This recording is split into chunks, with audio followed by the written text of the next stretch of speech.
Olá, bom dia, quase boa tarde, quase 11h50, 11h49, horário de Brasília. Está começando Opinião no Ar, notícia com opinião. Hoje, 4 de novembro, é aniversário da cidade de Iracema, em Roraima, São Carlos, aqui em São Paulo, e Ubiratã, no Paraná. Parabéns para essas e outras cidades que fazem aniversário hoje, que é o dia do oficial da reserva e o dia do inventor. Não vamos inventar caso. Amanda Silva, bom dia para você. Bom dia, bom dia. Podíamos apresentar a urna eletrônica aos americanos, quem sabe? Aí vai entrar aquela discussão. Sairia mais rapidamente. Urna eletrônica com o voto impresso? Pode ser. Mas aí, assim, a eleição com emoção, né? Nossa, tá difícil o negócio lá. Olha, você pode acompanhar a Opinião no Ar também pelo YouTube, pelas redes sociais da Rede TV, Twitter, Facebook, Instagram. Temos o nosso Twitter oficial, Instagram oficial, o endereço é o mesmo, @Opinião Rede TV. A gente espera a sua participação usando sempre a hashtag Opinião no Ar. Hoje o nosso assunto é, inevitavelmente, eleições americanas. Os votos estão sendo contados e a pergunta é: quem leva? Donald Trump ou Joe Biden? O que seria melhor para o Brasil? O que seria melhor para o mundo? Aqui no estúdio está Flávio Morgenstern, do portal Senso em Comum, escritor, analista político, mais uma vez com a gente. Flávio, bom dia, obrigado pela presença. Muito obrigado, Lacombe, muito obrigado, Silvia, Amanda. Sempre, Amanda primeiro, né? Óbvio, ladies first. Sempre um prazer estar aqui, sempre uma honra muito grande estarem tão bem acompanhados, assim. Que situação, hein? Tá bonita a briga lá. Hoje pode tudo. Pode criança ficar acordada de madrugada, pode ficar no celular o dia inteiro, porque a situação tá muito tensa, ninguém sabe o que vai acontecer. Toda hora tem uma mudança e tá todo mundo confuso, ninguém sabe o que acontece. Tá empatadíssimo. Quem quer que leve essa vai ser por um fio de bigode. E tá todo mundo tenso e ninguém sabe o que vai acontecer. Vamos esperar, né? E a gente vai conversar também pelo telão, mais uma vez, com a Ana Paula Henkel, analista política, que mora na Califórnia. Ana, quase virada. Diz que dormiu um pouquinho, né, Ana? Bom dia. Bom dia, Amanda, Silvio, Flávio, Lacombe, audiência espetacular do seu programa. Consegui dormir 2h30, tô no lucro. Da outra vez estava virada, agora tá, né? Pelo menos descansou um pouquinho. Então fique ligado, vamos falar aqui das eleições americanas, voto a voto. Daqui a pouquinho a gente começa a conversa. 11h57, horário de Brasília, Opinião no Ar de volta. Nosso assunto hoje é inevitável, eleições americanas. Eu vou abrir aqui a conversa perguntando para Ana Paula Henkel qual é a situação. A gente está ali faltando basicamente 7 estados, né? 7 estados decisivos, Ana. E quais são os últimos números? Você tem aí os últimos números? Olha, os últimos números, Lacombe, agora eles começaram alguma recontagem no Michigan e Wisconsin, que são 2 estados importantes aí, tanto para Joe Biden como para Donald Trump. Os 2 estados aí estão com uma propensão democrata, estão ficando azulzinhos aqui no mapa. A Pensilvânia, que é um estado importantíssimo também para os 2, né? Também faz parte dos Swing States, ainda está um pouco vermelha, mas do jeito que a coisa está por aqui, eu acho que o dia de hoje ainda vai ser longo e se a gente não falar a semana, viu, Lacombe? Diga, Amanda. Não, eu acho que é só interessante para completar o que a Ana disse, né? Na Pensilvânia, por exemplo, que tem 20 delegados, então é um estado grande, né, com um peso importante no colégio eleitoral, o Trump ainda lidera por uma margem relativamente confortável, aqui segundo a CNN, com 76% dos votos apurados, está com 54,7% contra 43,9% do Biden. Só que qual que é o problema nessa corrida, né? Por isso que ela foi mudando tanto ao longo da noite, ao longo da madrugada. Porque os primeiros são contados os votos presenciais, muitos deles mais favoráveis ao Trump, e às vezes o estado vai mudando de cor ao longo da noite, porque aí entram os votos pelos correios. E cada estado tem as suas regras, as suas particularidades. A Pensilvânia, por exemplo, aceitou receber votos por correio até sexta-feira. Então, pelo menos até sexta-feira, a gente ainda pode ter essa contagem de votos na Pensilvânia, que o Trump ganhou em 2016 e que é fundamental para ele assegurar a vitória dele agora. Da mesma forma, o Biden, ele precisaria assegurar pelo menos o Michigan e o Wisconsin, o que eles chamam desse cinturão de ferrugem industrial, que é lá no noroeste dos Estados Unidos, perto dos Grandes Lagos, é chamada da Muralha Azul. presumia-se uma vitória mais confortável do Biden nesses estados, não pintou isso ainda, é uma corrida extremamente acirrada, está indefinida. E a gente estava aqui, né, Silvio, falando com a Ana Paula Henkel antes de entrar no ar sobre esses votos por correios, né? Então, assim, os votos serão aceitos, mas eles têm que vir com um carimbo ali de que foram postados, colocados naquelas caixas até o dia 3 de novembro, Ana. E aí pode estar um problema. Você nos dizia que há carimbos ilegíveis, que não dá para você definir quando, né, esse voto foi colocado, ele foi despachado pelo eleitor, né? O que pode estar vindo aí pela frente? A gente pode ver uma judicialização aí dessa eleição, Lacombe, porque não é só o problema do carimbo, alguns carimbos que estariam inelegíveis, mas algumas assinaturas nas cédulas que foram enviadas por correio, elas também não batem com a assinatura do sistema. Então, a gente pode ver aí uma judicialização, lembrando também a quem está nos assistindo, né, que o federalismo aqui nos Estados Unidos dá muita autonomia aos estados. Então, como você muito bem colocou no começo, cada estado tem a sua contagem de votos, ou a própria maneira de votar muito independente.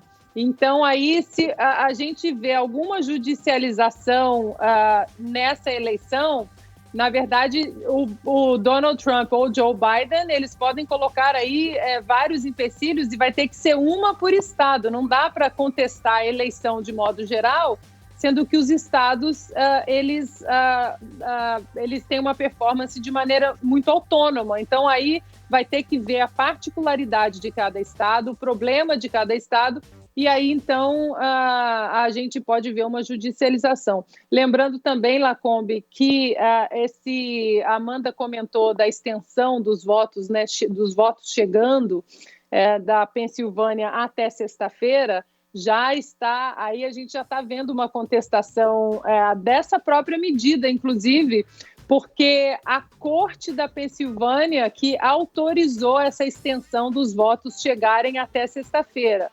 Mas, pela Constituição, isso não é uma premissa da Corte, e sim da Assembleia Legislativa, que é de maioria republicana na Pensilvânia. Então, a gente hoje já tem uma judicialização em relação à própria extensão dos votos. Confusão pela frente. Ou seja, já está na justiça, né? Flávio, eu queria passar uma questão aí para você, que é o seguinte: aconteça o que acontecer, Biden, Trump, os institutos de pesquisa, mais uma vez, erraram feio, né? Sempre, na verdade, fazer uma pesquisa nos Estados Unidos com tantas regras, mudando de estado para estado, voto por correio, cada um tem as suas próprias leis, inclusive, formatos de voto, assim por diante, é uma complicação muito grande, ainda mais sendo uma eleição indireta. Os Estados Unidos, eu vivo dizendo, ele não é o que a gente chama de democracia, ele é uma república. República significa que ele tem alguns contrapesos ao poder direto da maioria, ou seja, você não tem simplesmente a maioria absoluta, que ela pode ser manipulada por notícias, pode ser manipulada por alguma coisa momentânea, você vota em quem vai votar, você vai votar nos delegados. Então, é obviamente muito mais difícil fazer uma previsão nos Estados Unidos do que aqui. Algumas dessas pesquisas, para você ter uma ideia, elas foram feitas com uma margem de 500 pessoas, num país que tem mais de 330 milhões de pessoas, quer dizer, menos do que se faz no Brasil para um país maior do que o Brasil. Várias dessas pesquisas são feitas por telefone. Sendo por telefone, até os próprios institutos eles admitiam que quando eles percebiam que a pessoa era um eleitor do Trump, assim que ele percebia que era uma pesquisa, ele desligava, porque ninguém quer ficar admitindo, deixando sua voz ali, dizendo, olha, eu voto no Trump, porque há toda essa demonização da ideia de que se você vota no Trump, você é um racista, nazista, xenofóbico, homofóbico, não sei mais o quê. Então, a pesquisa ela não consegue mais ser precisa, justamente porque uma pesquisa eleitoral, ela não é um dado científico, é isso que as pessoas costumam confundir, achando que é um dado objetivo da realidade. Não, uma pesquisa eleitoral, ela também é uma peça de propaganda. Você sempre vai colocar o seu próprio candidato na sua frente. Boa parte dessas pesquisas, óbvio, são realizadas ou por democratas ou pela área do establishment do Partido Republicano, são realizadas por estado, por exemplo. Tem um estado que ele tem mais interesse em fazer uma pesquisa naquele momento. Então, assim, a situação americana é muito mais confusa do que seria a situação no Brasil. Mas, de toda forma, você vê mais mais uma vez que esses institutos de pesquisa que cravaram, falaram, nossa, já está tudo garantido. Teve otimismo também pro lado do Trump, de algumas pessoas, como se viu, foi tudo assim, está sendo pelo fio do bigode. A Ana Paula falava com a gente outro dia, né, que ela própria tocou lá recebeu um telefonema e não quis atender e levou bronca do seu marido, se não me engano, né, Ana? Que ele mandou, mas tinha que ter respondido, era uma pesquisa. Porque na Califórnia a gente tenta reverter, a gente tenta colocar a Califórnia aí, como na época do Reagan, né? Uma Califórnia vermelha, que é a cor dos republicanos, mas muito difícil. Ontem, por exemplo, quando abriu a contagem de votos da Califórnia, normalmente nos estados, né? Aqui, por exemplo, a Geórgia, a Carolina do Norte, o Wisconsin, Michigan, está um pouquinho azul, está um pouquinho vermelho, até ficar aquele sólido vermelho e sólido azul. Demora, né? A gente passou aí a noite acompanhando o sólido vermelho e o sólido azul. A Califórnia ontem, assim que abriu a Califórnia, 2 minutos depois ela já estava sólido azul. Então a Califórnia não tem nem briga, não tem nem discussão. Ana Ana e Flávio, na verdade, eu queria colocar uma pergunta para vocês dois. A Ana comentou agora como durante a madrugada os estados vão mudando de cor e mesmo assim, no meio da madrugada, antes da metade da madrugada, o Donald Trump já apareceu e cantou vitória, anunciou sua própria vitória e ainda denunciou uma enorme fraude, disse que era uma vergonha para o nosso país. Francamente, nós ganhamos a eleição. Não existe nenhuma evidência de fraude. Ele sabia que essa eleição já era esperado que os votos não sairiam na mesma madrugada, que por causa do voto antecipado recorde de mais de 100 milhões que chegariam pelo correio, alguns estados levariam dias e dias para contar esses votos. Por que o Trump, ao tentar cantar vitória antes do tempo, ele não enfraquece a democracia e não enfraquece o sistema eleitoral que ajuda a elegê-lo? Ele mesmo recebeu muitos votos pelo correio. O voto pelo correio foi usado na Guerra Civil Americana. Em 1864, na reeleição de Abraham Lincoln, teve voto pelo correio. Historicamente, há uma contagem, há evidências mínimas de fraude. Ele não coloca todo esse sistema em xeque? Isso não enfraquece a democracia? Ana e Flávio, quem quer responder primeiro? Desculpa, Ana, ladies first, vai lá. Bom, primeiro, o pronunciamento do Trump, ele foi, na verdade, logo depois do pronunciamento do Biden, que cantou vitória, que foi o primeiro pronunciamento da noite, foi do Joe Biden, e aí ele disse que ele tinha vencido, que eles estavam vencendo, pediu para todo mundo hang tight, segura firme aí que nós vamos vencer. E aí, logo depois, o Donald Trump foi ao Twitter, depois do pronunciamento do Joe Biden, e tweetou, olha, nós estamos vencendo também, mesma mensagem, hang tight, segurem aí. E, curiosamente, o Twitter bloqueou esse tweet do presidente norte-americano, que aí, para mim, eu acho que isso é para mim, essa eleição, uma das maiores interferências na eleição americana, foi exatamente das Big Tech, né? Do Twitter, Facebook, aí o Twitter, Facebook bloqueando, inclusive matérias do New York Post que dava aí os filhos do Joe Biden envolvido com empresas chinesas, empresas na Ucrânia também, quando o pai era vice-presidente do Obama, e aí também se investiga tráfico de influência do Joe Biden. E aí, logo depois, o Donald Trump fez o pronunciamento dele nas mesmas diretrizes, do mesmo jeito ali do Joe Biden. A gente sabe que a briga, como está aí no fio da navalha, né? A gente vê que dentro da noite o estado que estava azul foi ficando vermelho ou vice-versa. Então é normal que eles vão até as suas plataformas e peçam para suas bases ali aguentarem a contagem de votos. As evidências de fraude, Amanda, são evidências que, obviamente, eu detesto teorias conspiratórias e eu não quero acreditar que possa ter existido fraudes. O curioso só apenas é que nos 3 estados ali muito importantes, né, Wisconsin, Michigan e Pensilvânia, no meio da noite, quando o Donald Trump estava com uma liderança muito grande, a contagem parou e isso não aconteceu antes. Tanto é que no resto do país, a contagem ela começou pelos votos pelo correio primeiro, tanto é que nós vimos muitos estados começando com azul. porque os votos pelo correio foram computados primeiramente, e depois alguns estados foram se tornando vermelhos porque os votos pessoalmente foram computados. Então, agora é a gente esperar, o dia vai ser longo e ver se vai realmente ter uma judicialização aí, principalmente sobre o carimbo da data e sobre as assinaturas que não batem. Para você ter uma ideia, Amanda, como a gente está falando, cada estado tem a sua maneira de conduzir a eleição. Aqui na Califórnia eu votei, não pediram a minha identidade e não conferiram a minha assinatura. Então, acho que isso aí a gente tem que começar também a tomar conta, né, dos seus condados, dos seus estados, porque numa república tão forte, numa democracia tão forte como a americana, uma eleição dessa é muito importante, não apenas para o país, mas para o mundo. Dia e 13, Flávia, aí, Biden fazendo o discurso da vitória, Trump também, suspeita de fraude, né? Ou seja, a América está virando Brasil. Tem algumas coisas bastante estranhas acontecendo. A Amanda tinha falado, né, que não há evidências. Eu tomaria cuidado com a palavra evidência, né? Engraçado que evidence em inglês significa prova, não significa evidência. E evidência no Brasil, na língua portuguesa, significa justamente uma pista, ou seja, um indício ali para você chegar a alguma conclusão. Temos algumas evidências, na verdade, bem chocantes, né? O caso que a gente estava comentando aqui é o de Michigan, por exemplo. Não teve...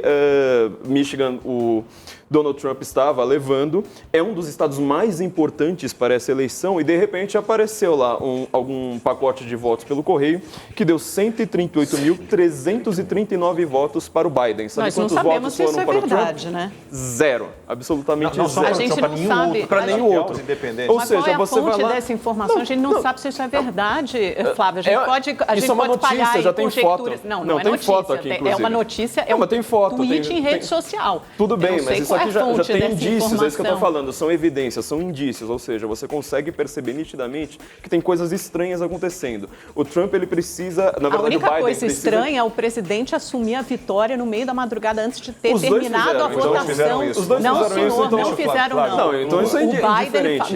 O Biden falou que a corrida continuava e que eles estavam no caminho da vitória, que era o eleitor americano que ia dizer quando você tem, então, vamos pegar exatamente esse exemplo. Quando você tem justamente 7 estados necessários para essa vitória, o Trump está liderando nesses 7 estados. De repente tem uma virada mágica, por exemplo, quando você começa a contar votos pelo correio. E essa virada é absurdamente rápida, ou seja, você interrompe a contagem de votos, depois você recomeça a contagem de votos. Uma coisa já meio estranha, que é bastante incomum numa contagem de votos. E aí, de repente, o Biden aparece na frente magicamente. Aconteceu em Milwaukee. O Biden, ele precisava virar de 82 a 18, tá? Para o Trump, para conseguir o Wisconsin. E ele conseguiu magicamente. Então, quer dizer, você não pode ir lá olhar voto por voto, o que estava na cabeça de cada uma dessas pessoas. Mas você tem sim evidências. Não, você tem sim evidências para você falar, tem coisas estranhas acontecendo. O Trump acabou, já que a gente está falando de breaking news, né? O Trump fez há 10 minutos aqui um tweet, vou traduzir aqui correndo, né? Que ele falou assim, que ele estava na última noite liderando até com boa margem em muitos dos estados chaves, em quase todas as instâncias, ou seja, não era só, né, no executivo. E aí depois, magicamente, ele usa a palavra, né, magicamente, essa liderança desaparece e alguns votos de surpresa começam a ser contados. Aí ele coloca em caps lock, né, caixa alta. Muito estranho. Então você vê que tem algumas coisas muito esquisitas acontecendo a toque de caixa, ou seja, exatamente naquele momento em que os votos vão se consolidar em estados chaves, porque isso não aconteceu em outros estados, vai acontecer exatamente ali e de repente tem uma virada mágica. Não aconteceu virada mágica, por exemplo, sei lá, na Califórnia, não aconteceu uma virada mágica em Nova York, mas ali acontece, exatamente acontecer. Então, mas o que é estranho acontecer a virada mágica? Por que você tem números ali, uma liderança de um candidato e de repente para magicamente, recomeça e tem outro candidato? Então isso aqui é um tweet de 10 minutos, 11 minutos agora, e o Trump está deixando outras evidências de que ele vai sim recorrer à Suprema Corte. Eu só tomaria cuidado com o termo judicialização, porque também significa que, na verdade, ele está fazendo cumprir a lei. Basicamente isso. Acho que a Ana pediu a palavra, depois o Silvio fala. Ana. Uma coisa sobre a Pensilvânia, essa semana nós tivemos uma declaração do procurador geral ali da Pensilvânia, que foi, no mínimo, muito estranha, que no meio da semana ele disse, olha, não adianta aqui na Pensilvânia, qualquer contagem de votos na Pensilvânia, Donald Trump vai perder. Como que o procurador do estado faz uma declaração dessa, né? E o declarador, isso que eu ia falar, as pessoas não sabem, mas aqui as pessoas votam, né, nos procuradores, juízes, e esse procurador, ele é democrata e está aí no caminho da reeleição na Pensilvânia e teve essa declaração bem infeliz aí essa semana. Deixa eu trazer uma questão aqui para os nossos analistas, então, Ana, para você, para o Flávio. O que mudaria, para quem está nos assistindo aqui no Brasil, né? O que mudaria para o nosso país uma troca de guarda, né? Todo mundo sabe do alinhamento do Trump com o presidente Jair Bolsonaro, mas o Joe Biden tem aquele discurso de que a Amazônia não é do Brasil, não é, que a Amazônia é do mundo. Nós temos a custódia só. Nós temos a custódia da Amazônia, entre outras babuzeiras que ele costuma dizer. Mas o que você acha que mudaria para nós? Olha, Silvio, eu acho que depende muito. A gente vê hoje aqui nos Estados Unidos o Partido Democrata, ele foi aquele partido antigo de John Kennedy, né, JFK, ele praticamente não existe mais. Eu acho que até, por incrível que pareça, ali com o Obama começou a mudar, mas até com Hillary Clinton era um partido que tinha os seus moderados ali dentro. Hoje a gente não vê mais isso. Hoje o Partido Democrata foi totalmente sequestrado por uma ala radical dentro do partido, que eu consideraria aí quase um PSOL. O Flávio me corrija se eu estiver enganada, com políticas públicas absolutamente absurdas, né? Então, a gente tem que ver, Silvio, o quanto, se Joe Biden sair vencedor, o quanto ele vai ser um fantoche desse pessoal dentro do Partido Democrata aí, que a gente já vê Bernie Sanders querendo empurrar para ser ministro do Trabalho, a Elizabeth Warren para ser ministra da Economia. Então, a boa notícia disso tudo, enquanto vocês estavam conversando aí, é que mesmo se Joe Biden vencer, os democratas, né, já estão com a Câmara, eles conseguiram manter a maioria na Câmara, os republicanos, eles fecharam o Senado, tomaram o Senado ali, continuaram com a maioria no Senado, e isso impede exatamente que qualquer política radical passada pela Câmara e com a presidência democrata, ela siga o seu caminho com o Senado aí continuando com maioria republicana. Flávio Morgenstern agora fala sobre consequências para o Brasil de uma possível vitória do Biden, como é que fica a situação, e pode falar um pouquinho do que a Ana comentou, a mudança não só no Partido Democrata, mas no Partido Republicano também. Na verdade, eu considero que essas eleições são eleições não a respeito de um programa social, a respeito de um programa de governo. Na verdade, são questões de identidade, ou seja, o que os Estados Unidos quer ser, como este país vai ser agora no século XXI. Eu lembro do Sir Roger Scruton, falecido, dizendo isso a respeito do Brexit, ou seja, a grande questão do Brexit não era a questão de imigração, trabalho, qualquer uma dessas explicações que foram dadas, mas sim o que a Grã-Bretanha quer ser. Ela quer ser um país igualzinho ao resto da Europa, ela queria ser um país com todas as suas especificidades, todas as suas características singulares. A mesma coisa acontece agora nos Estados Unidos. Essas duas últimas eleições foram eleições para definir o que vão ser os Estados Unidos, ou seja, não é uma questão a respeito da pessoa do Donald Trump, da pessoa do Joe Biden, mas a respeito do modelo americano. O que vai ser o modelo americano para o mundo, ainda mais que nós temos hoje esta grande disputa geopolítica, sobretudo envolvendo a China e a Rússia.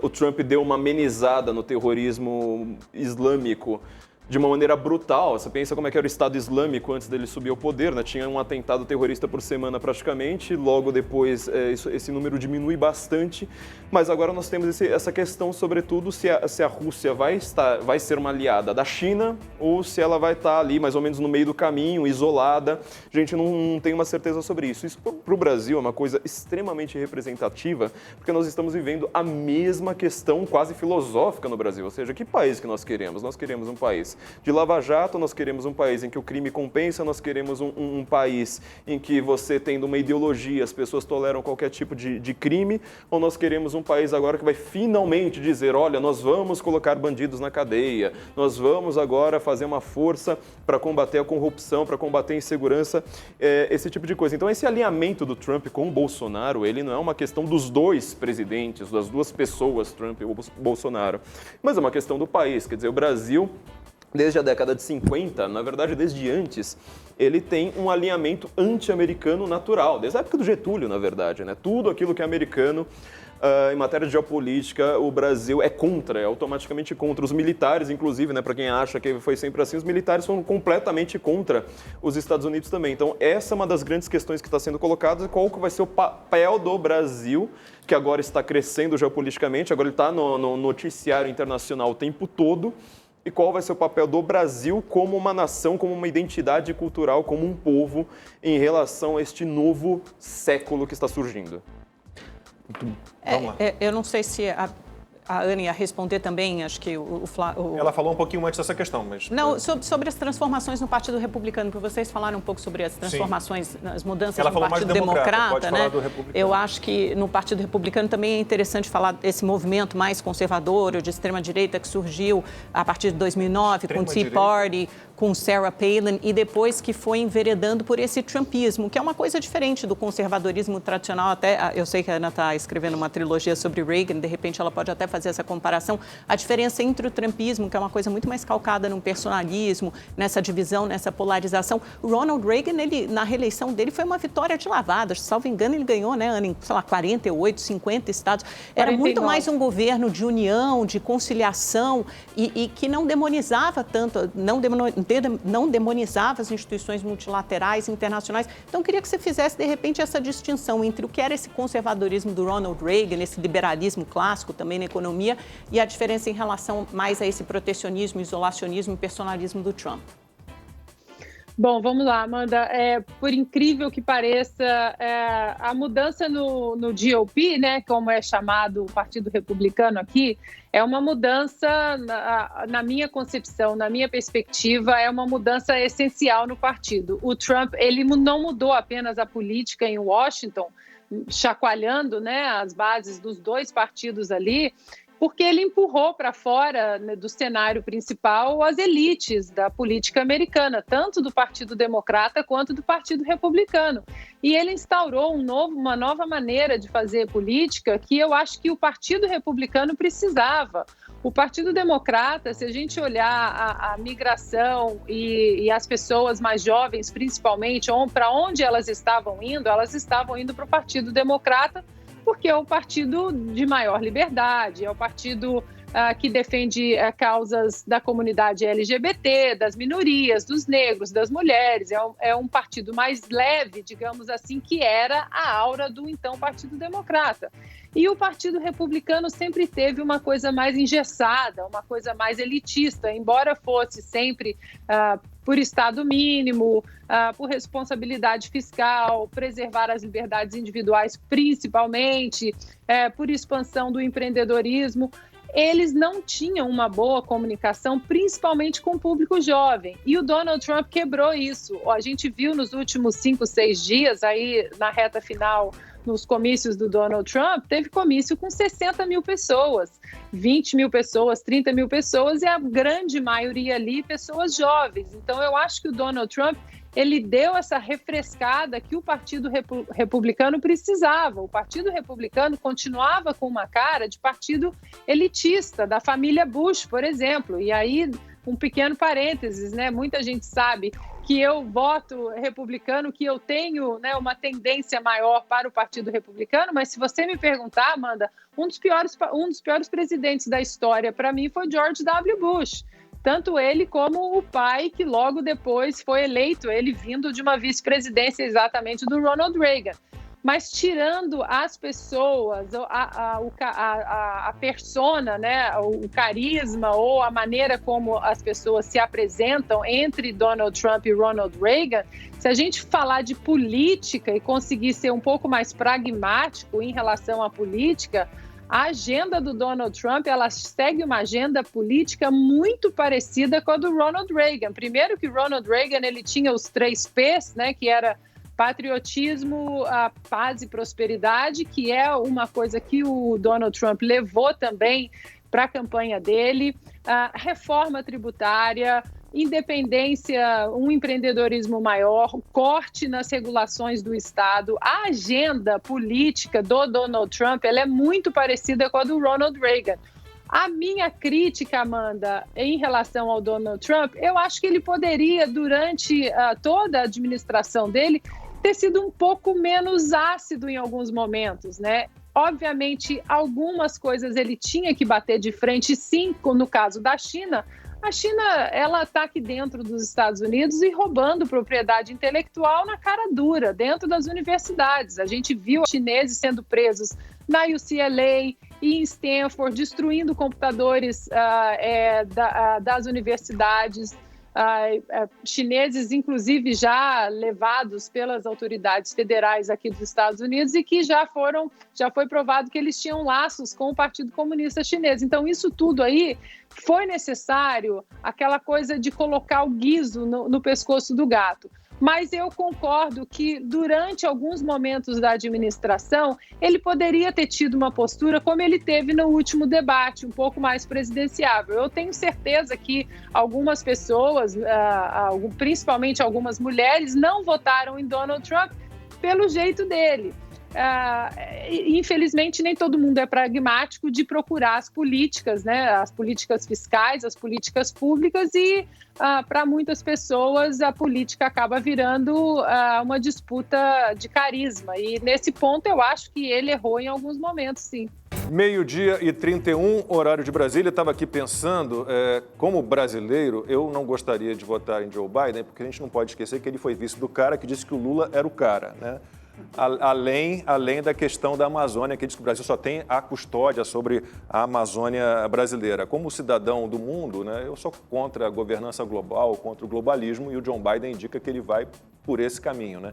Se eu fosse cidadão americano, eu votaria no Trump, porque o cara fez uma reforma tributária sensacional, né, diminuiu impostos de empresas, de pessoas físicas, levou os Estados Unidos ao pleno emprego, né, taxa de desemprego de 3% apenas. No terceiro trimestre, ele foi pego pela pandemia, se vai puxar uma questão sobre isso, mas no terceiro trimestre, os Estados Unidos, o PIB cresceu 33%. Quer dizer, o Trump, ele está disputando contra o vírus chinês. Exatamente, você resumiu muito bem, né? Se a gente for pensar, se essa eleição, depois acho que o Flávio e a Ana podem comentar aqui, se essa eleição tivesse acontecendo em janeiro, por exemplo, o resultado seria absolutamente diferente. A despeito do vírus o vírus chinês já está circulando no início do ano, né? Já estava, o resultado seria outro, né? E a gente sabe, o Flávio, aí passo a bola para você e para a Ana, que o Biden, ele é da turma do fecha tudo, ele tem uma política em relação à pandemia completamente diferente da política do Trump. Num momento em que os Estados Unidos... Os Estados Unidos são os Estados Unidos, mas há riscos para a economia americana nesse momento. O desemprego subiu, como o Lacombe disse, entre outros fatores, né? O desemprego entre os negros americanos nunca foi tão baixo com o Trump. Ele chegou a índices históricos. E é engraçado porque as críticas que eram feitas ao Trump era justamente que ele não tinha uma política clara a respeito de economia. Ele só sabia repetir jobs, jobs, jobs, né? Empregos, empregos, empregos. E no final das contas isso acabou dando certo. Ou seja, as pessoas não gostam da pessoa do Donald Trump, né? Boquirroto, arrogante, sempre falando de si próprio, sempre postando tudo com exclamações no Twitter, assim por diante. Só que você gosta do resultado da política dele, ou seja, os Estados Unidos ficou mais seguro, ficou com uma economia muito forte, pujante, então, na verdade, não é exatamente... Ou seja, é o vírus chinês, óbvio, mas, assim, o que ele enfrenta é a consequência dessa peste.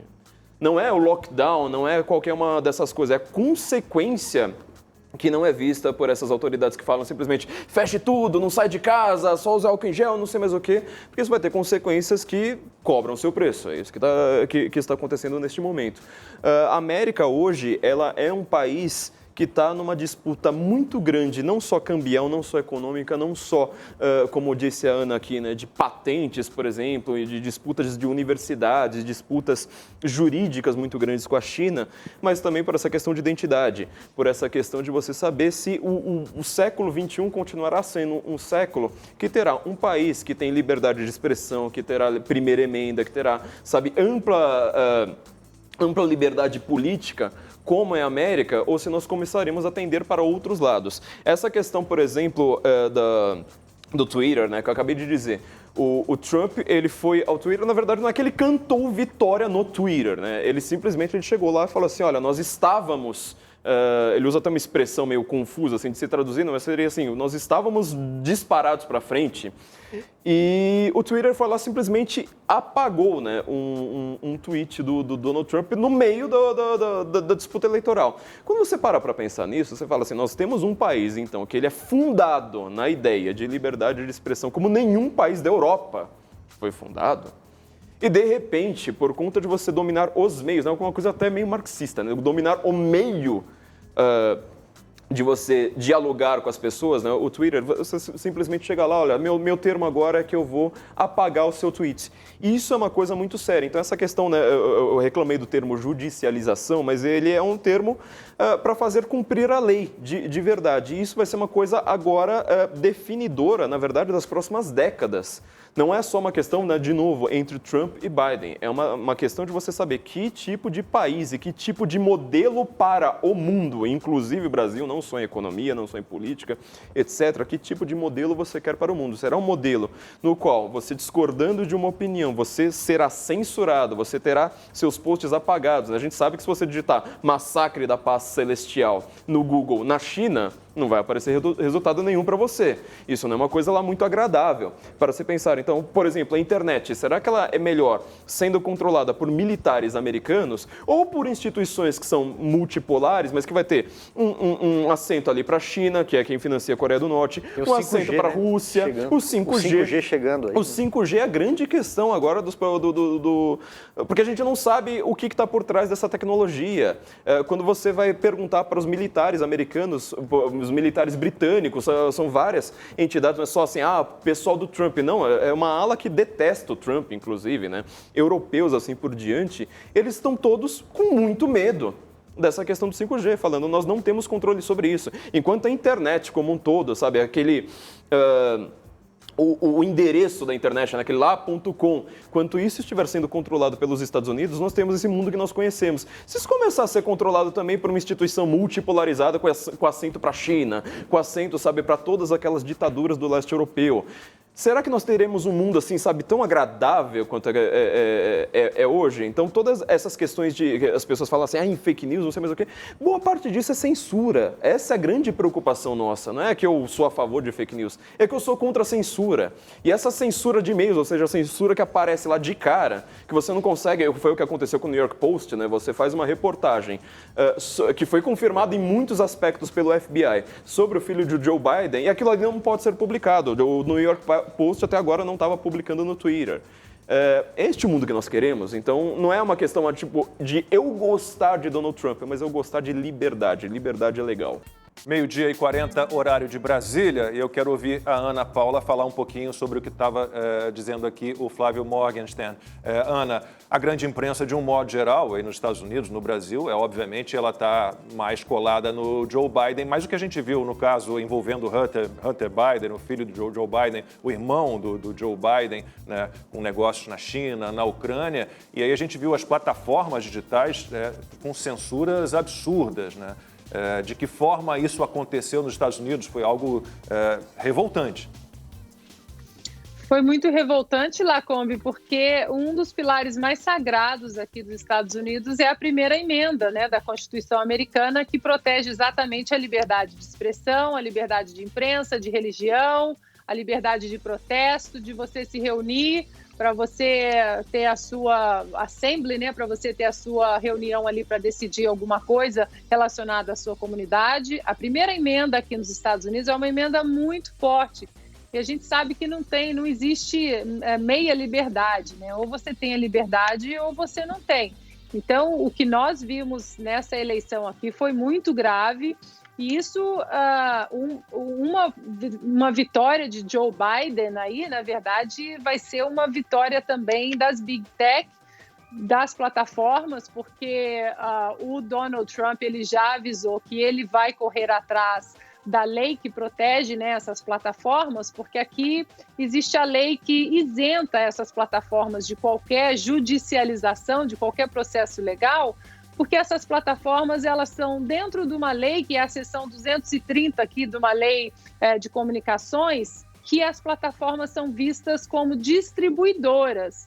Elas não são vistas como editoras. A partir do momento que você é vista como editora, que você edita um conteúdo, quer dizer que você tem responsabilidade sobre aquele conteúdo que você está bloqueando ou disponibilizando. O que acontece? Donald Trump vencendo, ele vai atrás exatamente da seção 230, porque ele vai falar, bom, se você começa, Twitter, Facebook, se vocês começam a bloquear conteúdo, vocês não são mais distribuidores apenas, vocês não são apenas uma plataforma, vocês são editores. Isso, então, tira toda a isenção de vocês contra possíveis processos legais, e aí você imagina, Lacombe, o mundo inteiro processando o Twitter porque alguém xingou, alguém foi ameaçado. Atuando como editores, isso aí é um problema para as grandes plataformas. Uma coisa que eu estou acompanhando aqui a contagem de votos e parece que a gente ainda vai render hoje o dia todo, porque Nevada parou, a contagem parou exatamente nesse minuto, ninguém sabe por quê.